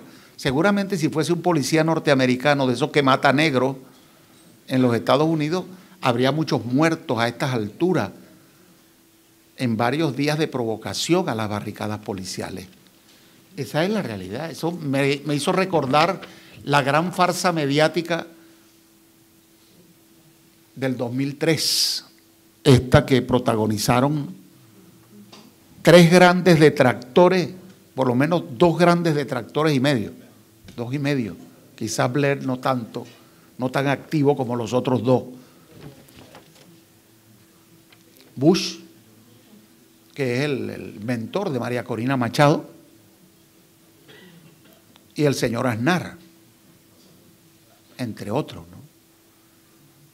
La gran mentira de las armas de destrucción masiva y químicas en Irak, que justificaron 1 millón de muertos y que recientemente se reedita supuestamente armas químicas en manos del gobierno sirio. Pero inmediatamente que se hace esa acusación, en Venezuela, lamentablemente no tengo esta foto, un señor con un dispositivo de esos que usan en los festejos para lanzar humo de colores, produce una especie de nube de humo rojo. E inmediatamente el alcalde de Chacao, creo, de Latillo, del estado Miranda, militante conjuntamente con Capriles y esta gente del Partido Primero Justicia, declara y sale en las redes y en los medios: el gobierno de Maduro usa armas químicas como en Siria y en Irak. Es decir, yo a veces le pregunto en algunos escenarios, yo recorro España y recibo críticas, preguntas difíciles y respondo así como estoy hablando hoy. Pero a veces le pregunto a la gente: ¿y por qué usted no puede creerme a mí, no? Pero ¿por qué le cree a los que le mienten sobre su propia realidad? Permanentemente les mienten sobre su propia realidad. Hay cosas que usted sabe que le dicen los medios que no son ciertas, pero usted le cree. ¿Por qué usted cree, por ejemplo, que nosotros somos una amenaza para la seguridad de nadie si Venezuela no tiene bases militares en ninguna parte? Si no hay aviones venezolanos bombardeando a nadie. Yo no sé si ustedes han visto soldados venezolanos persiguiendo ciudadanos europeos. Es más, de pronto esto, a veces uno le da miedo decirlo, pero yo no he visto a los norcoreanos bombardeando afuera de Norcorea a nadie. Pero la amenaza mayor es Rusia, Norcorea, Venezuela, Ecuador, Bolivia, Nicaragua. No he visto aviones nicaragüenses bombardeando fuera de Nicaragua a nadie, ni dentro tampoco. No hay bases militares nicaragüenses, ni bolivianas, ni ecuatorianas, ni venezolanas en ninguna parte. Hay 7 bases militares norteamericanas en Colombia. Hay varias en las Antillas cerquita. Hay una en las Malvinas. Estamos rodeados de bases militares, pero la amenaza somos nosotros. El peligro es el régimen chavista de Maduro. Y hay gente con ese ataque al inconsciente, al subconsciente, ya yo no sé cómo, qué atacan, ¿no? Atacan todo, ¿no? Lo emocional, de manera refleja. Se dice Maduro, dice dictador, represor, asesino, ¿no? A veces a mí, alguien me dice chavista, asesino, yo soy educador, gaitero, poeta improvisado, ¿no? Pero no, yo no manejo armas, ¿no? Etcétera, ¿verdad? Entonces, es una satanización, ¿no?, de los intentos de los pueblos por transformarse. Y es el desprestigio hacia cosas sublimes, lo bolivariano. Eso es lo bolivariano, ¿no? Eso es bolivariano, como si Bolívar fuese cualquier cosa, o Miranda, o Bolívar, o Martí, ¿no? O eso es populismo. Populismo es cualquier cosa que no les gusta a las élites, a los poderes fácticos, o que se opone a su interés de un control unipolar del mundo. Populismo de derecha, de izquierda o de lo que sea. Cualquier cosa es populismo. Y rematan el asunto sin mayores explicaciones. Entonces, bueno, es el uso, como decía la profesora Ángeles Diez, es el poder en acción. No es el cuarto poder o un poder, es el poder en acción con el arma más poderosa que tiene en este momento, que es el poder atacar la conciencia de los pueblos. Y ese es el asedio fundamental al que estamos sometidos. Por eso planteamos que se reflexione y se nos exprese la solidaridad, porque en el fondo es una solidaridad con la preservación de la humanidad, con la preservación de estos propios países en paz, por lo que señalaba el doctor Garcés. Están siendo arrastrados a una guerra, ¿no? Tienen unas bases militares, ¿no?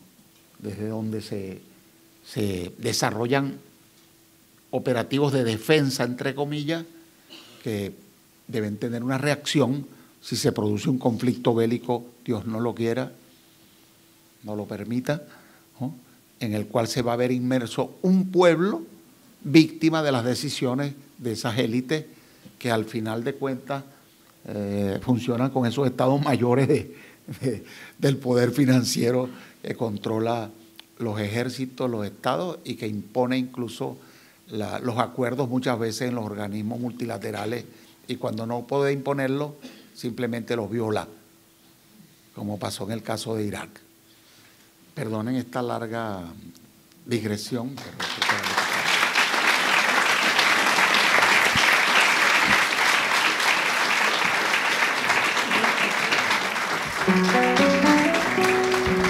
Bueno, muchas gracias por la asistencia, a quienes expresan solidaridad con nuestro proceso.